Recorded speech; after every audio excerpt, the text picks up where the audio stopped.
Good afternoon and welcome to Star Wars Headlines here at laughingplace.com. I'm Rebekah Mosley, the co-founder of Laughing Place, and with me is Mike Celestino, our special editorial director for Star Wars content here at Laughing Place, and our West Coast correspondent. Mike, how are you doing? Good. Having a nice semi-relaxing week leading up to the Christmas holiday here. Less busy than usual this week, I'll say. But you know what? I definitely needed it because we had a crazy busy Halloween and Christmas season at the parks and stuff. So it's nice to have a little bit of a downtime, I guess. Right, yeah, just a chance to catch our breath because it came up like all of a sudden. I feel like we were kind of in like a stasis, and then all of a sudden it's like boom, run. Yeah. So it's a nice chance to catch our breath. Yeah. We want to thank those of you out there who have joined us, and we are here live. So if you want to join in, feel free to comment in the chat either on YouTube, Facebook, wherever you're joining us, and we'll do our best to incorporate your questions or comments into today's discussion. But Mike, there's been a lot going on, relatively speaking. I mean, I know you've been keeping plenty busy with the various news and headlines, and we're starting off with some information on director Patty Jenkins. Yeah, I actually wanted to do an unboxing. You know what? You're right. I'm sorry about that, Mike. That's okay. So I was talking on Saturday. No, not Saturday. It was Tuesday on Disney Trivia Live about the new packaging for the Hasbro Star Wars action figures. This is true of Marvel Legends as well. You can no longer see the figure. There's no window. There's just no way to open it up. And before you purchase it, you have no idea except for the photo on the box. You can't tell what the actual figure is going to look like. So I did get the Ned B, the droid from Obi-Wan Kenobi. I actually bought this at Disneyland. It's cool to find it there because I get a nice discount with my magic key. And I thought I'd open it up because this is, I mean, in a way, I don't like that you can't see the figure anymore. But in a way, it's also kind of exciting that when you, I mean, first of all, it's less of an excuse to keep it in the box because you don't want to, I mean, might as well just buy the box at that point if you're not going to open it because you can't see the figure. And then for the second reason is it's kind of exciting to see the figure for the first time when you've opened it. So they've got a different way. This is my first time taking it out. Different way of packaging. This looks like it's in like it's like mummified or something. Instead of being in the plastic, it's now in cardboard with paper wrapping. This is my first time seeing any of this. So let's take it out of the paper. In the meantime, I'm going to say same to you, Caitlin. Merry Christmas. Hope you have a wonderful celebration. Yeah, so there's Ned B from Obi-Wan Kenobi. Really nice looking figure, I would say. Really I like very well done. The sculpt is really good. The colors, the paint is really nice. Sometimes with the droids, like the IG-88 Black Series figure, the plastic is too soft and it's too like malleable. Okay. But this one, I think they did a good job of making him a little bit harder. I think because his torso is a little thicker and his limbs are a little thicker than IG-88. So he also comes with, let's see what his accessories are here. This is where I wish I had some sort of earpiece so Doobie could be tossing ridiculous questions at me because he's so good at like just asking the ridiculous while you're looking at something like this. So there's a kind of a stormtrooper type rifle, I think. That's amazing. That's cool. All I can see is Bumblebee when I look at this. I'm not he does look a little. Certainly, the color scheme looks like Bumblebee.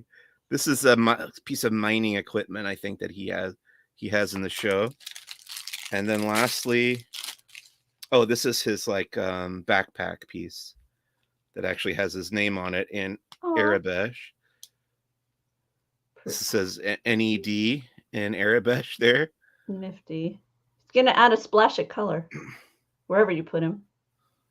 Yeah, I like that figure quite a bit. I haven't been collecting stuff from Obi-Wan Kenobi, but I liked Ned enough to pick him up. Very cool. I probably won't get the other figures from that series, but this character I allowed myself because I like droids, and I just think this has got a cool design. Happy early birthday, Sonia. Hope you have a wonderful one this weekend. Hope you're able to have some. Hope you get some nice stuff too. I see a little gift there, so hopefully that'll be coming your way. Wow, yeah. Like I say, that's a sculpt that won't easily be lost on your shelf because Yeah. Pretty easy to spot wherever you put Ned. I should say it is classified as a deluxe figure, so it's a bit pricier than the average Hasbro Black Series figures, and those prices have been going up. Even the standard ones are more expensive now than they were like a year ago. So I think this one retails at around $30 to $35.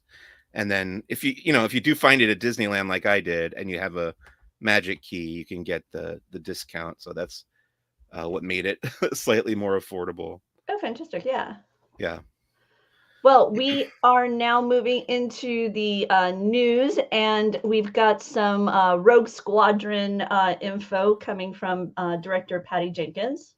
Yeah, so this news actually came out last week, but we didn't do Star Wars headlines last week, so I thought we'd catch up. And yes, there's been a lot of shaking up going on over at Warner Brothers, as you know, with James Gunn and his partner, whose name is escaping me right now, taking over the DC universe. And I believe the third Wonder Woman movie has been either canceled or put on the back burner.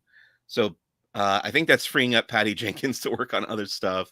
And she has come out and said in a letter that she wrote on social media that Rogue Squadron, the Star Wars movie that she was planning to direct, is actually still in active development. So it's always, as you've pointed out, Rebekah, in the past, it's always kind of up in the air until these things enter production. And who knows when or if we'll finally see this coming to theaters. Certainly not this year, but or certainly not 2023 as I think it was originally planned. But hopefully within the next few years, I don't know, we'll find out. And movie making is much more of a game of Tetris than I ever realized before I started doing a lot of this entertainment writing. And there's just so many different pieces, that you're fitting together, actor schedules, just economic dynamics, even social dynamics to some extent also will come into play with things like this. So I'm always hesitant to get my hopes up too high until I see an actual trailer, which usually means that we've got most of the film completed. But now even that isn't necessarily a guarantee at times, right? I mean, speaking of Warner Brothers, that Batgirl movie was, right? I think, pretty close to being done. Yeah. And now there's a chance we may never, it will never be released. So I guess it's a tumultuous time in the entertainment industry as the studios scramble to figure out how to keep things profitable. Yep. Continuing with headlines, we've got a new trailer for the upcoming Jedi Survivor game. What was some of the stuff that grabbed your eye as you took a peek at this, Mike? Well, my first reaction when I saw this trailer, the thing I tweeted or I sent on Hive or whatever, was like, I was excited to use stormtroopers as human shields, which is one of the new moves it looks like you can do in this trailer. But I really enjoyed the first game in this series, which was called Jedi Fallen Order, and now we're getting the sequel, Jedi Survivor, in 2023, and I think it just looks great. I think there you go. He's like picking up the stormtrooper and not only using the stormtrooper's blaster rifle as a weapon, but also using the shield there. Just so cool looking. A lot of different moves you can do as Cal Kestis. The little droid BD1 is also really fun. Cal has aged nicely in this trailer. He doesn't have kind of that, I don't know, a little bit less innocent, a little bit more chiseled look to him. Clearly Jedi Survivor would seem to, like I say, there's just a little less kind of, I don't know, fear in the eye. I want to say that I heard this game takes place 5 years after the first one. So we're still between episodes 3 and 4. in the larger timeline, but it's later on, after the, a little bit further after the events of Order 66. I like how the yeah. the text of our article described it as the dark times are closing in. Okay, there you go. Yeah. So that's on the horizon. And then within the world of Star Wars, The High Republic, we have an Yeah. audio drama. Yeah, so this is coming out the first week of January, and I got the chance to listen to it early, got a review copy of it, and I really enjoyed it. It's fairly short. I would say it's like 5.5 hours, which I think most of the Star Wars like audiobooks are 10 to 12 hours or so. So this goes by pretty quickly, but for that reason, it's a little bit easier to consume. If you got a commute, might take you like a few trips back and forth to work or something like that. Or if you go on a long car trip, this is a good thing to listen to.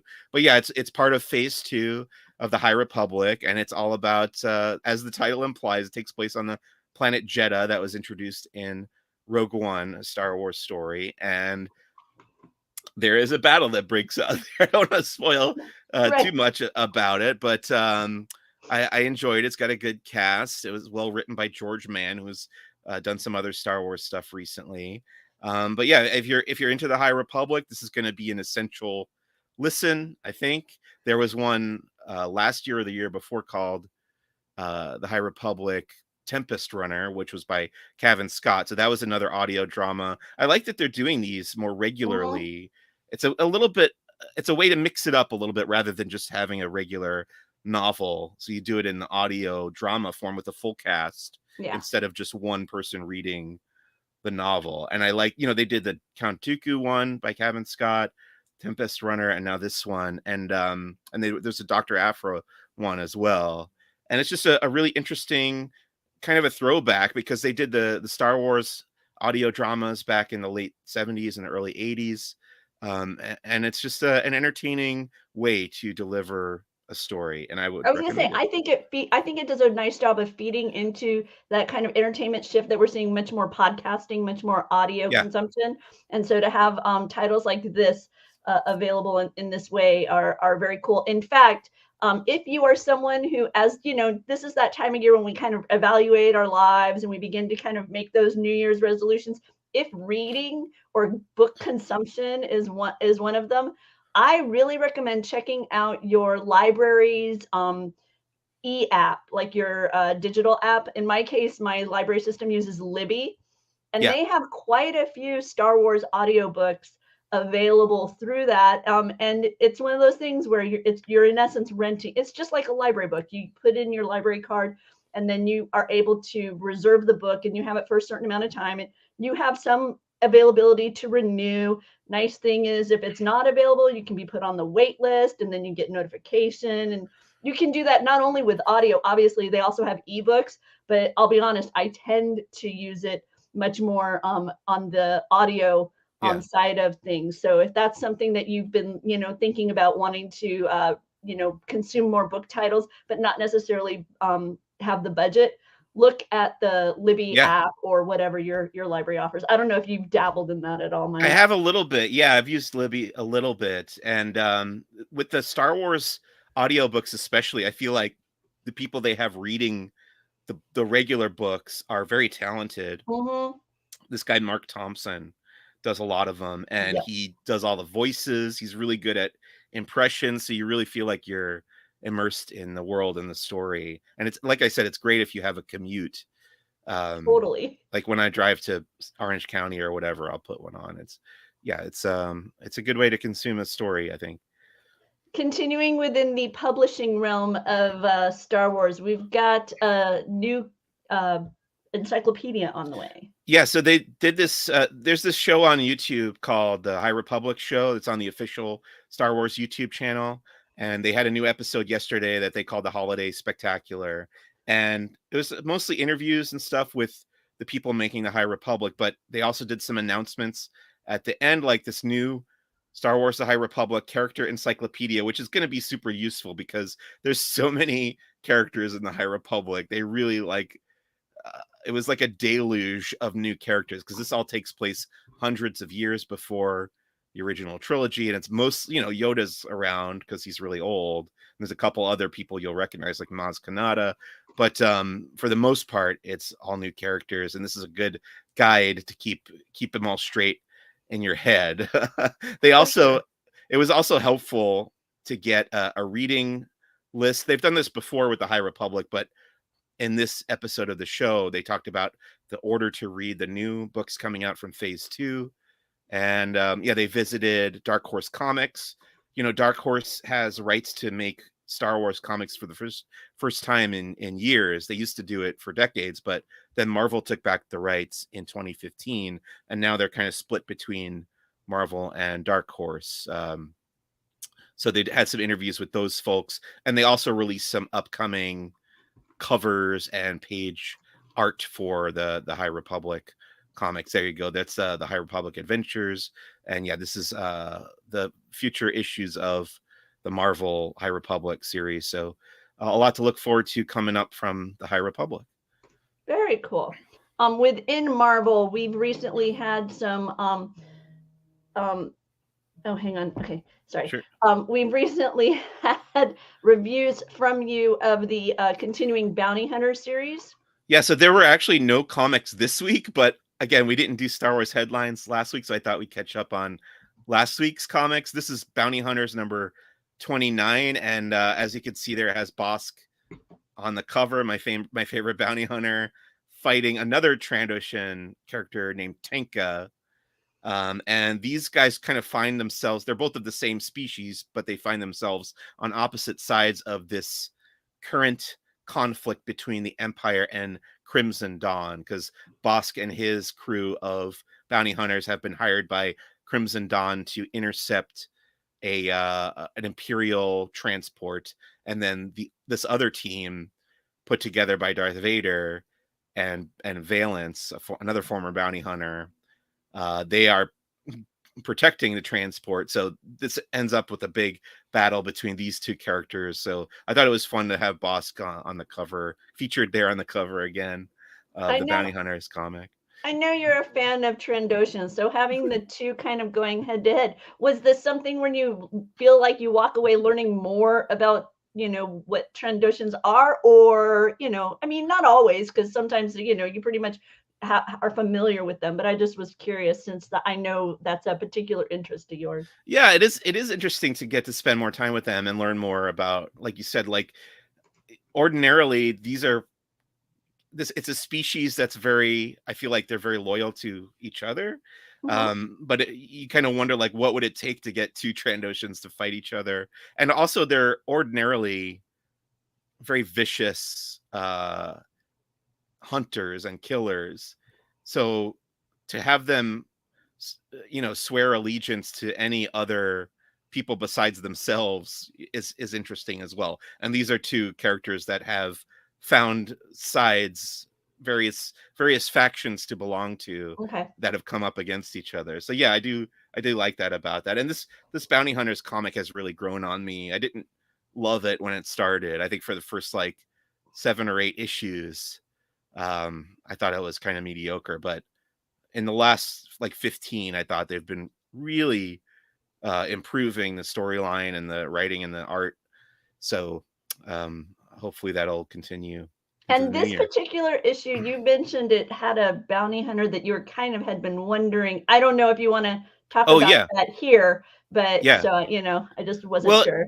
Yeah, so I mentioned IG-88 earlier in this episode of Star Wars headlines, but so in the original canon, it was implied that IG-88 basically died in The Empire Strikes Back, because you can see him in the Ugnaught workshop in Cloud City, and there were all these stories written about how he got there and what happened to him, but I think we weren't really sure whether or not he survived in the current canon. And I know even when they created the character of IG-11 for The Mandalorian, there was an interview with Dave Filoni where he was like, oh yeah, we were going to do IG-88, but we didn't want to contradict what was implied in The Empire Strikes Back. But now it seems, because these comic books take place after Empire So now it seems like, okay, IG-88 has survived because he showed up in War of the Bounty Hunters last year, and now he's in this issue of the Bounty Hunters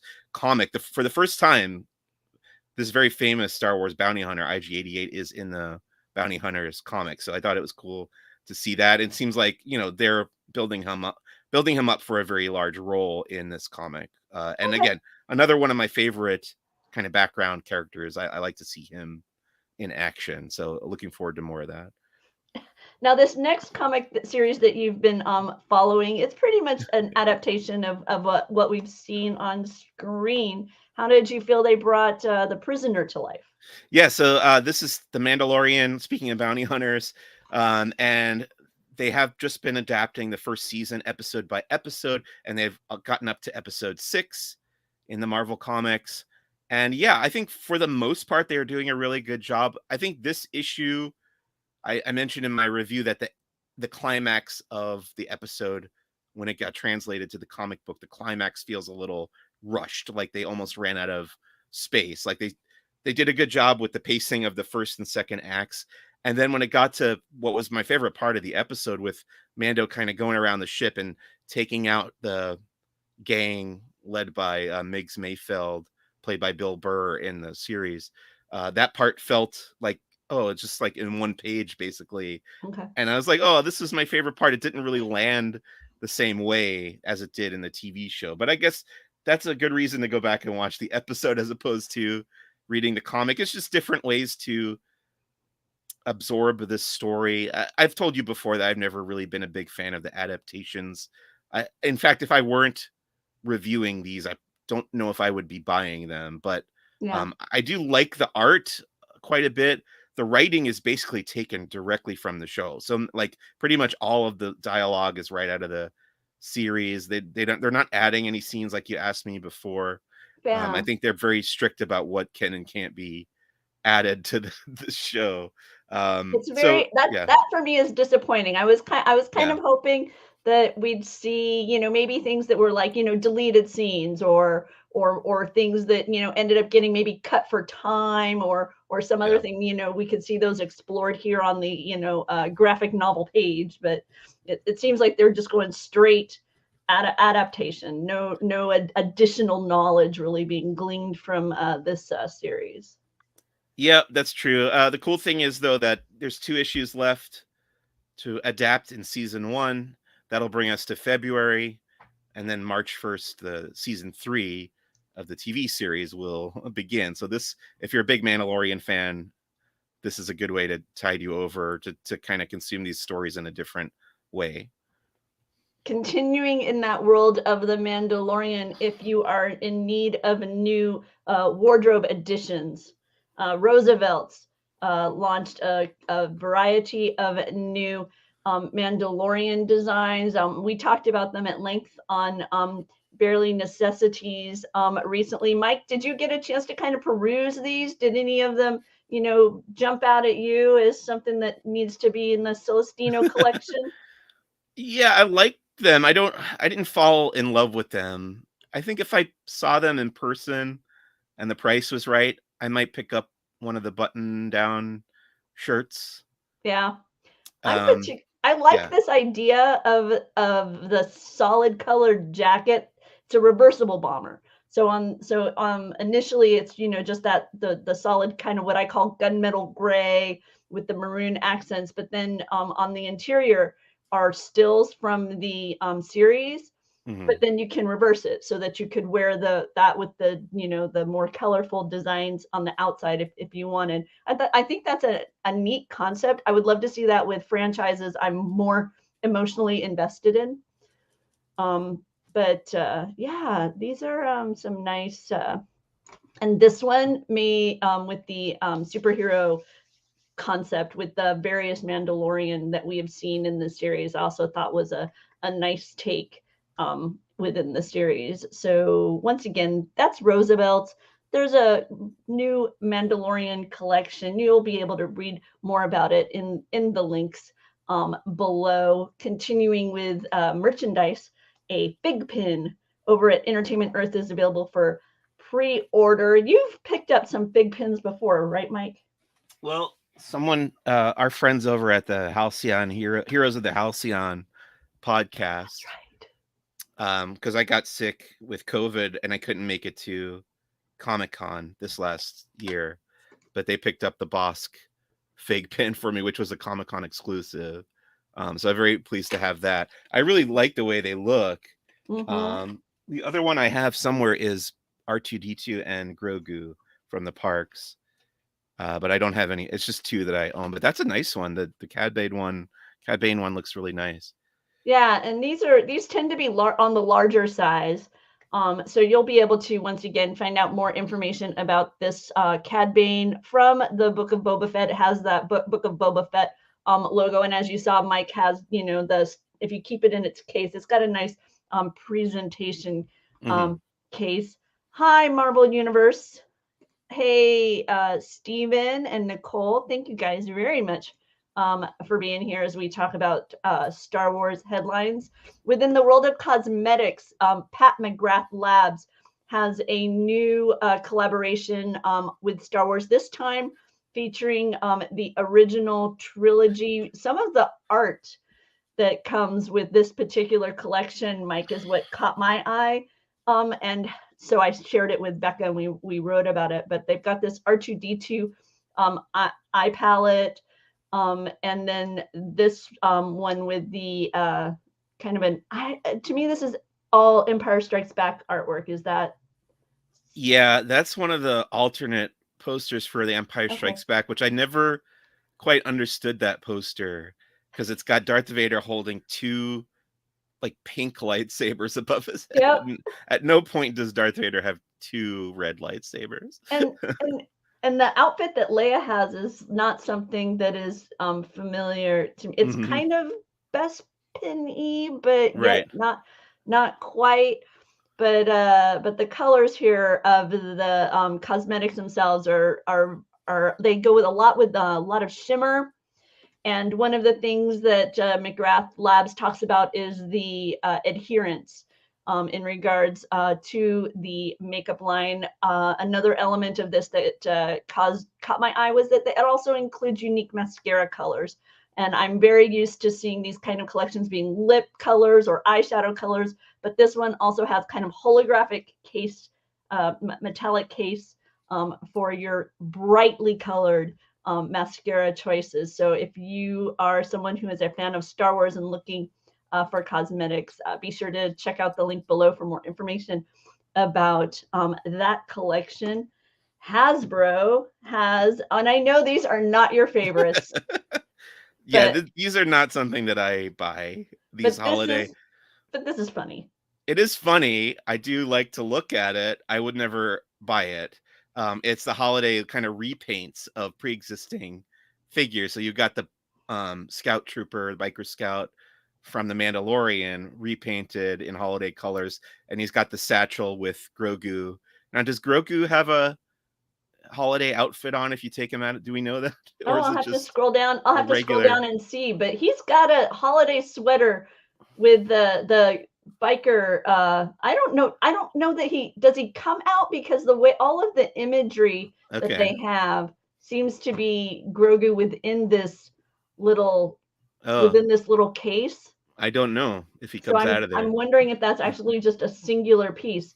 But on the front of the Scout, he has a Grogu as a. But okay, so can I ask you kind of a dark question?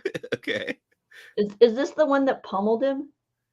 I think that's the implication, is that this is the Jason Sudeikis Scout Trooper who beats up Grogu. Nothing says happy holidays like the dude who pummels adorable little Grogu. Yeah, exactly. Just a little bit dark. And I know that, Mike, I wasn't sure if you've seen this, Mike, so I wanted to be sure. We actually highlighted this on Barely Necessities. It's a Hot Toys item, and it is the Grogu piece. It's actually, he has 3 different poses, and then you've got a Sargon frog. Sorgon frog. Sorgan is the name of the planet. Sorgan frog and a Loth cat. So, or Loth cat. Is it Loth or Loth? I've heard it both ways. I've probably said it both ways. One of those things is probably correct either way. but he's you not only have smiley little, open mouth Grogu, like he's trying to seek out a snack, but then you also have just the kind of cuddly little smirky Grogu. So I wanted to be. Is this something that would might find its way to your home? I know the holiday stuff isn't your taste. Yeah. I mean, I always prefer stuff that looks like it came out of the show. Looks like it would look in the show. So this would be up my alley for that reason. But how big is this? Do we know? This is a 1/6 scale collectible, so it is not tiny. Right. So yeah, I don't have a lot of these 6th scale.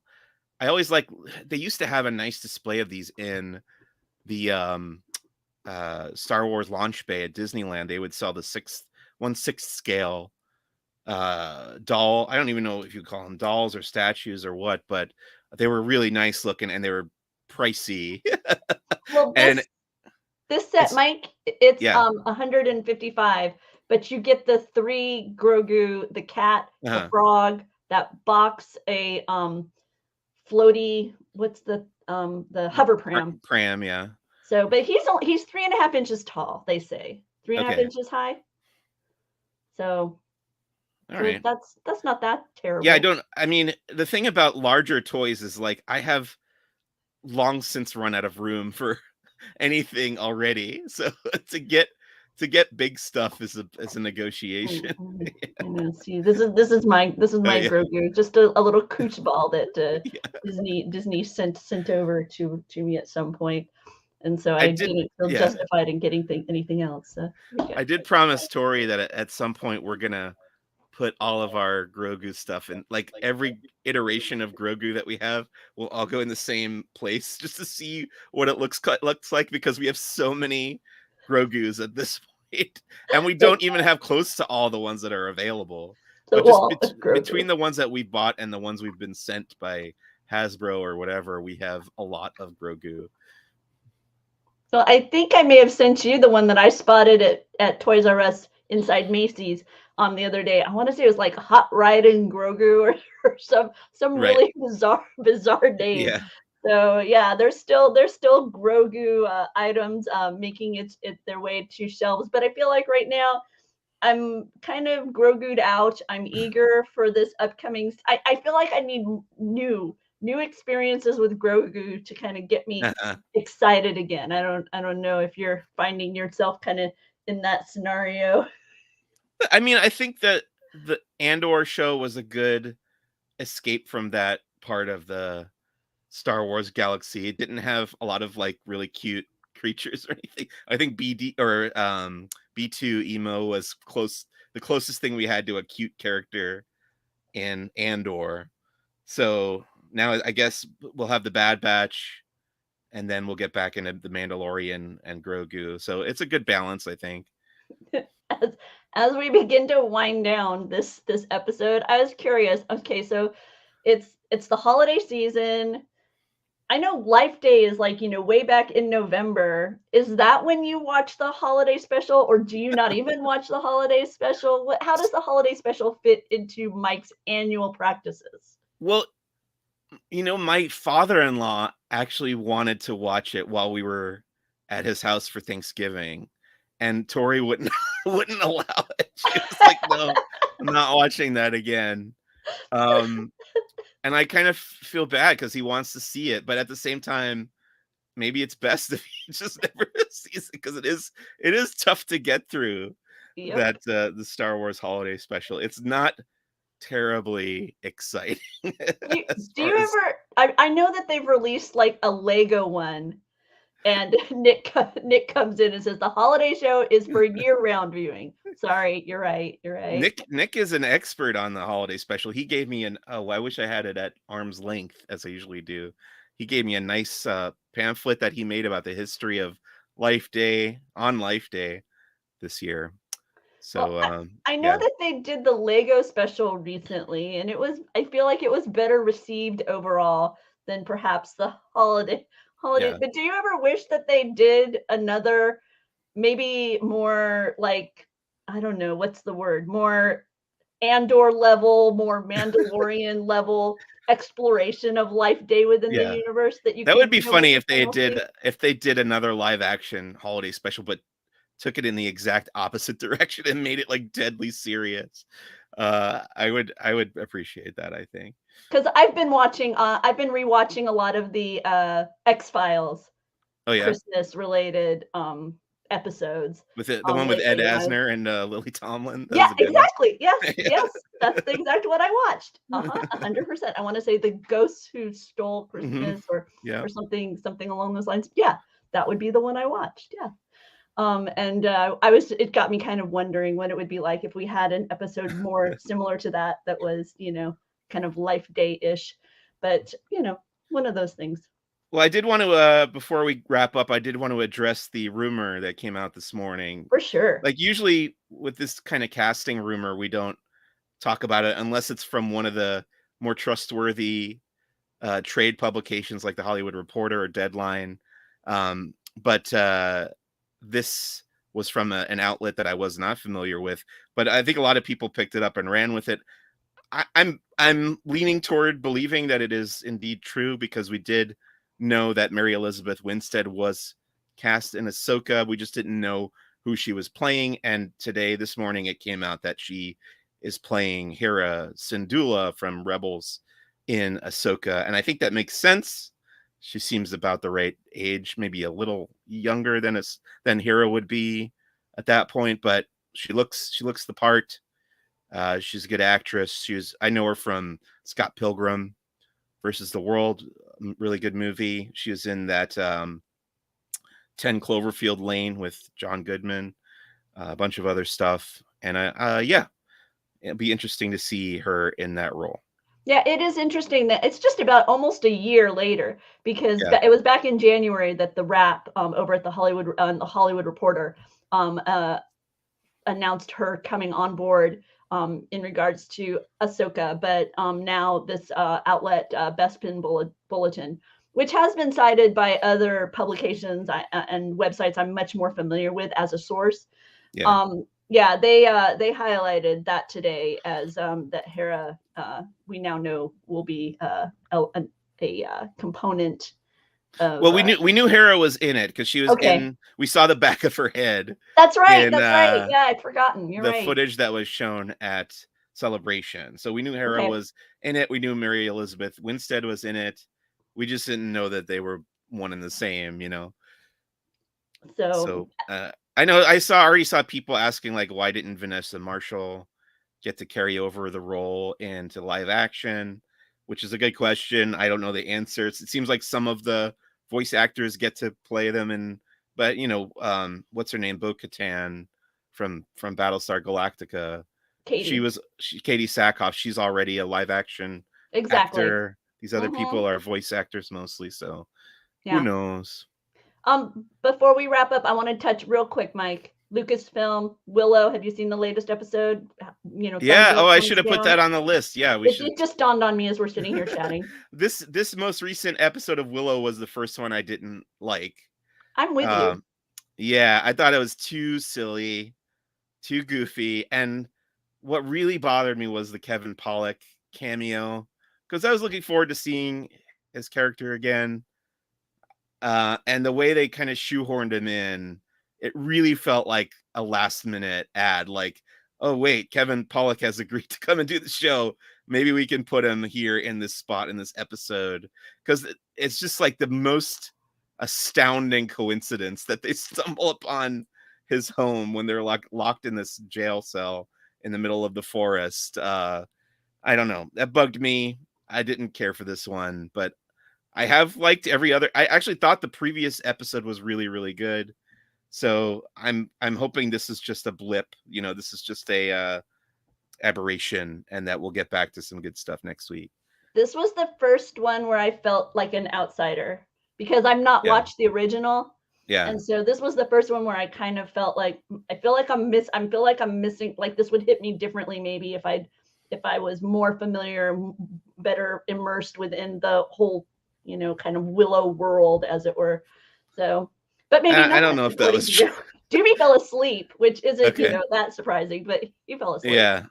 Yeah, this isn't a great example of that. I would not recommend this one to somebody Okay. who wants to know what Willow is all about. But Okay. yeah, I'm crossing my fingers. It's just the low point, and we'll get on to greener pastures. Okay, well, to end on a positive note, a Yeah. friend of Gideon's has become a Star Wars fan all of a sudden. He's 9 years old and he has just discovered the world of Star Wars. Yeah. If you were to, if you know, you read all those books and everything, what is there one of the particular encyclopedias or books that might be Oh, a good pickup for a 9-year-old? Sorry, I'm putting you totally on the spot, so I apologize. when I was a kid, when I was younger, I should say, I wasn't really into Star Wars when I was a kid, but when I was like 12 years old, I loved the Essential Guide to Characters. Like Okay. I inhaled that thing. So I think there are updated versions of that. Okay. Mine is super out of date because it's got all the Legends Oh, of timeline course. characters, but I bet there's got to be a Essential Guide to Characters that's like that character encyclopedia for the Mhm. High Republic, but for the whole Star Wars Yeah. franchise. I bet there's a more recent edition of that. Brilliant. No, brilliant. That's a great idea. The Yeah. DK visual encyclopedias, Yeah. whether it be for fictional or real, are tremendous. So Right. of course, yeah, no, that would be fantastic. Thank you. Thank you. Sure. And with that wraps up this week's discussion of the latest happenings within Star Wars. Mike, thank you as always for your efforts here at Laughing Place, keeping us up to date on the Star Wars universe and West Coast theme park fun. We will see you all next time. Thanks so much for watching. Bye. Bye.